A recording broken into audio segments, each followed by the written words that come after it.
প্রিয় সাংবাদিক বন্ধুগণ এবং আইনজীবী ভাই ও বোনেরা, আসসালামু আলাইকুম। আজকের সকালবেলাটা মনে হচ্ছে সূর্যের আলো আমাদেরকে আলোকিত করে ফেলেছে। আলহামদুলিল্লাহ। এই সূর্যের আলো জন্য আমরা দীর্ঘদিন অপেক্ষা করেছিলাম।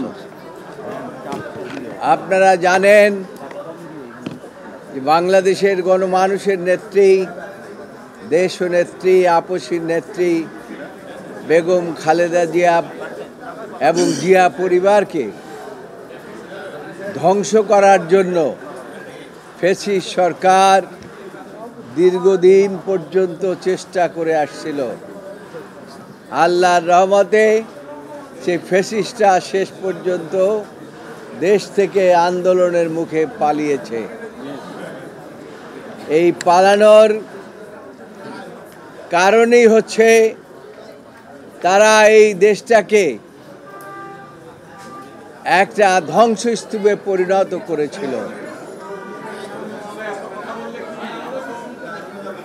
আজকে আপনারা জানেন যে গত 4 দিন পর্যন্ত এই মামলা, যে মামলাটির মধ্যে কোনো সারবত্তা ছিল না, যে মামলার মধ্যে সাজা দেওয়ার মতো কোনো ইনগ্রেডিয়েন্ট ছিল না, সেই মামলায় নিম্ন আদালতে সাজা দিয়ে বেগম খালেদা জিয়াকে বকশীবাজারের মাদ্রাসার মধ্যে থেকে তুলে নিয়ে গিয়ে একটি অন্ধকার কূপের মধ্যে ফেলে দিয়েছিল। হেঁটে হেঁটে তিনি গিয়েছিলেন।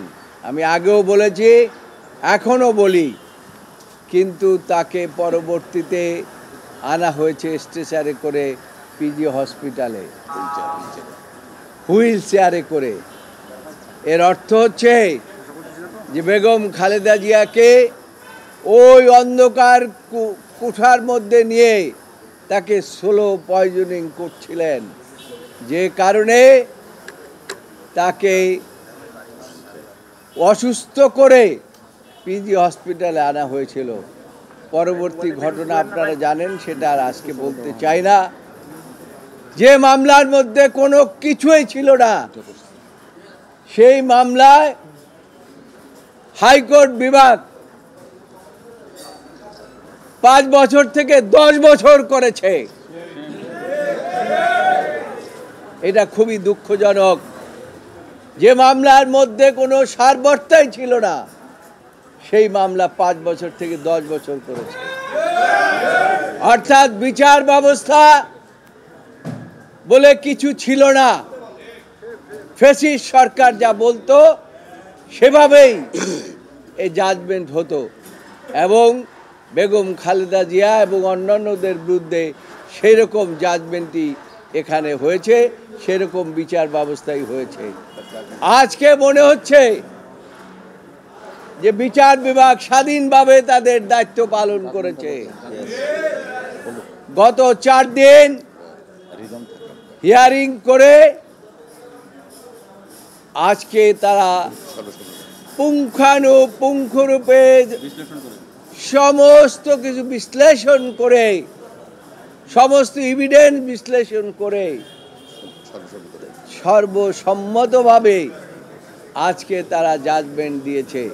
জাজমেন্টে প্রথমেই বলেছে যে অ্যাপিল ইজ অ্যালাউড। সাথে সাথে আরো বলেছেন যে নিম্ন আদালতের যে রায় দেওয়া হয়েছে, হাইকোর্ট যে রায় দেওয়া হয়েছে, সেগুলোকে বাতিল করে দেওয়া হলো। এবং আরো বলেছেন যে এই মামলায় যারা আপিল করতে পারেন নাই, জনাব তারেক রহমান সহ সকলকেই তিনি খালাস দিয়েছেন এই আদালত। এবং আরো বলেছেন এই সমস্ত মামলায় যে সমস্ত বেল বন্ড দেওয়া হয়েছে, সেই বেল বন্ড ও আর থাকলো না। তাই এই প্রসিকিউশন ছিল একটা মেলিশিয়াস প্রসিকিউশন। এইটা ম্যালিশিয়াস মানে হচ্ছে একটা বিদ্বেষমূলক এবং প্রতিহিংসামূলক, এবং কার বিরুদ্ধে প্রতিহিংসা? পুরো জিয়া পরিবারের উপরে প্রতিহিংসা, সারা বাংলাদেশের বিরুদ্ধে প্রতিহিংসা। সেই প্রতিহিংসার আজকে আমাদের দেশের সর্বোচ্চ আদালত আজকে ন্যায় বিচার করে সেই প্রতিহিংসা থেকে আমাদেরকে মুক্ত করলেন, আমাদের নেত্রীকে মুক্ত করলেন, আমাদের ভারপ্রাপ্ত চেয়ারম্যানকে মুক্ত করলেন এবং পুরো জাতিকে মুক্ত করলেন। এই জন্য আদালতের প্রতি আমরা কৃতজ্ঞ। আমরা আপনাদের প্রতি কৃতজ্ঞ এই কারণে, আপনারাও দীর্ঘদিন পর্যন্ত পরিশ্রম করেছেন এবং এই মামলা নিয়ে আপনাদের 17 বছর পর্যন্ত আপনাদের অনেক কষ্ট আপনারা করেছেন, এর প্রতি আপনারা এগিয়ে ছিলেন।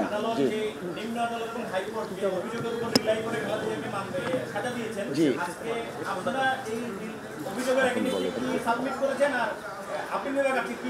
না অসংখ্য ধন্যবাদ। আমরা প্রথমেই মহান আল্লাহ তাআলার দরবারে কৃতজ্ঞতা জ্ঞাপন করছি। মহামান্য সুপ্রিম কোর্টের অ্যাপিলেট ডিভিশনের ফোল্ড কোর্ট থেকে দেশনেত্রী বেগম খালেদা জিয়া সহ জনাব তারেক রহমান সাহেব এবং অপরাপর সকল আসামি ন্যায় বিচার পেয়েছেন, আলহামদুলিল্লাহ। সেই সাথে আমরা আজকে এই মামলায় যারা সম্পৃক্ত ছিলেন, মরহুম এজে মোহাম্মদ আলী সাহেব, মরহুম খন্দকার মাহবুবুর রহমান স্যার, মাহবুব হোসেন স্যার এবং মরহুম ব্যারিস্টার জমিরুদ্দিন সিরকার স্যার সহ মরহুম ব্যারিস্টার মওদুদ আহমেদ স্যার, ওনারা এই মামলায় সম্পৃক্ত ছিলেন। আমি দুঃখিত, সিরকার স্যার চলে আসছেন, উনি কিন্তু এখনো আছেন, আমাদেরকে নেতৃত্ব দিচ্ছেন। আমি দুঃখিত, উনি মামলা এখনো আছেন। তো আমরা বেসিক্যালি প্রথম থেকে যে কথাটা বলে আসছি, এই মামলাটা ছিল শেখ হাসিনা ওয়াজেদের ব্যক্তিগত জিঘাংসা এবং প্রতিহিংসা এবং রাজনৈতিকভাবে বেগম খালেদা জিয়া এবং তার পরিবারকে খাটো করার জন্য, নিশ্চিহ্ন করার জন্য রাজনৈতিক চিন্তা চেতনায় এই মামলাটা দায়ের করা হয়েছিল। তিনি যখন সংসদে দাঁড়িয়ে নির্জলা মিথ্যা কথা বলতেন, তার বাসায় বেগম খালেদা জিয়া এতিমের টাকা মাইরে খেয়েছেন। আজকে আদালতের মাধ্যমে প্রমাণিত হলো দেশনেত্রী বেগম খালেদা জিয়া ইনোসেন্ট এবং সর্বোচ্চ আদালত বলেছেন ফাউন্ড নট গিলটি। এবং এই মামলায় যে সামাজিকভাবে দেশনেত্রী বেগম খালেদা জিয়া সহ অপরাপর আসামিদেরকে লেবেল করা হয়েছিল, সেই ব্যাপারেও আদালত অ্যাড্রেস করেছেন। পূর্ণাঙ্গ জাজমেন্ট পেলে আমরা বুঝব। ম্যালিশিয়াস প্রসিকিউশনের কথাটা আনা হয়েছে, আলটেরিয়ার মোটিভের কথা আনা হয়েছে, অর্থাৎ আজকের জাজমেন্টে প্রমাণিত হয়েছে শেখ হাসিনা ওয়াজেদ তার ব্যক্তিগত রাজনৈতিক উচ্চাভিলাষ এবং ফ্যাসিজমকে প্রলং করার জন্য দেশনেত্রী বেগম খালেদা জিয়া, জনাব তারেক রহমান সাহেব সহ অপরাপর আসামিদেরকে এইখানে অন্তর্ভুক্ত করেছিলেন। এবং পরবর্তীতে মহামান্য হাইকোর্টের একটি বিভাগ, দুঃখ লাগে, অ্যাপিলেট ডিভিশন থেকে বলে দিল 4 মাসের মধ্যে আপিল নিষ্পত্তি করতে হবে। সব কিছু ছিল পলিটিক্যাল স্কিম। 5 বছরের সাজা 10 বছর করেছিল। তারা সকলেই আজকে মহামান্য আদালতের এই রায়ের মাধ্যমে প্রমাণিত হয়েছে। আনফরচুনেটলি বেগম খালেদা জিয়ার উপর, জনাব তারেক রহমান সাহেবের উপর অবিচার হয়েছিল। আজকের এই মহামান্য আদালতের রায়ে এটাও বলেছেন আপিল অ্যালাউ করা হলো, সমস্ত judgment, both the judgment of the high court division, যে দুইটা জাজমেন্ট হয়েছিল 5 বছর এবং 10 বছর, সেটা বাতিল। ট্রায়াল কোর্টের যে জাজমেন্ট সেটাও বাতিল। এবং নন অ্যাপিলিং যারা ছিলেন, অর্থাৎ জনাব তারেক রহমান সাহেব, উনিও আজকে মহামান্য সুপ্রিম কোর্টের সর্বোচ্চ আদালত দ্বারা ইনোসেন্ট নট গিলটি প্রমাণিত হলো। আপনাদের সকলকে ধন্যবাদ।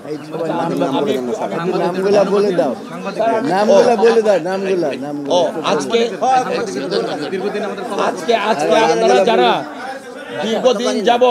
দীর্ঘদিন যাবৎ আপনারা আমাদেরকে সহযোগিতা করেছেন, আইনজীবী হিসাবে ব্যারিস্টার মাহবুবউদ্দিন খুকন, ব্যারিস্টার বদরুদ্দোজা বাদল, ব্যারিস্টার রুহুল কুদ্দুস কাজল, গাজী কামরুল ইসলাম সজল, অ্যাডভোকেট মোহাম্মদ আলী, অ্যাডভোকেট তৌফিক জাকির সহ আমাদের খোকন বগুড়ার কোথায় আছে সহ অ্যাডভোকেট জাকির হোসেন ভাইয়া সকলে এই মামলায় অনেক পরিশ্রম করেছেন।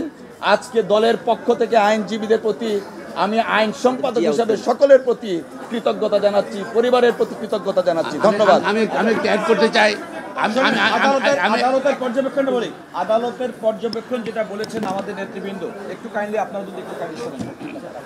আদালত বলছেন এটা কিন্তু আনপ্রেসিডেন্টেড। আদালত বলছেন এই মামলাতে সাধারণত আপিল বা কোনো আপিল করলে হাইকোর্টের রায়টাই সেটিসাইড করেন। এই মামলাটা প্রথম থেকে এত বেশি বিদ্বেষপূর্ণ এবং প্রতিহিংসা পরায়ণ ছিল, এই কারণে আদালত নিম্ন আদালতের রায় এবং উচ্চ আদালতের রায় দুটাই বাতিল ঘোষণা করেছেন। আদালত তার পর্যবেক্ষণে বলেছেন এই মামলা এত বেশি বিদ্বেষপূর্ণ যে সে কারণে শুধুমাত্র আপিলকারী ব্যক্তিরাই নয়, সুতরাং যারা আপিল করেননি তাদের ক্ষেত্রেও সমানভাবে প্রযোজ্য হবে। আদালত অত্যন্ত গুরুত্বপূর্ণ পর্যবেক্ষণ বলেছেন যে দেখেন এই সিদ্ধান্ত অর্থাৎ আপিল বিভাগের আজকের রায়ের পরিপ্রেক্ষিতে এই যারা আসামি এবং আপিলকারী তাদের সমাজে যে সম্মান হানি ঘটেছিল তার একটা চির সমাপ্তি ঘটবে এবং তাদের ইনোসেন্টটা আজকে থেকে পুনরুজ্জীবিত হবে এবং তারা যে কখনোই অন্যায় কোনো অপরাধ করেননি সেটা বলে। আর এটার মাধ্যমে আদালত প্রত্যাশা করেছে আমার যেটা বলেছেন সেটা হচ্ছে যে এই ধরনের ম্যালিশিয়াস প্রসিকিউশন আমরা মনে করি কখনো কোনো ব্যক্তিকে রাজনৈতিক বিধ্বংসের কারণে করবেন না এবং এই রায় একটি ঐতিহাসিক রায় বাংলাদেশের আদালতের জন্য যুগ যুগ ধরে এই রায়টি ভবিষ্যতে রেফারেন্স হিসেবে থাকবে। আদালত যেটা আরেকটা এডিশনাল পয়েন্ট ছিল যে আদালত বলছে অপরাধের সাক্ষী প্রমাণের অপরাধের কোনো উপাদান নাই এবং সুতরাং এটা প্রমাণ করতে পারে না।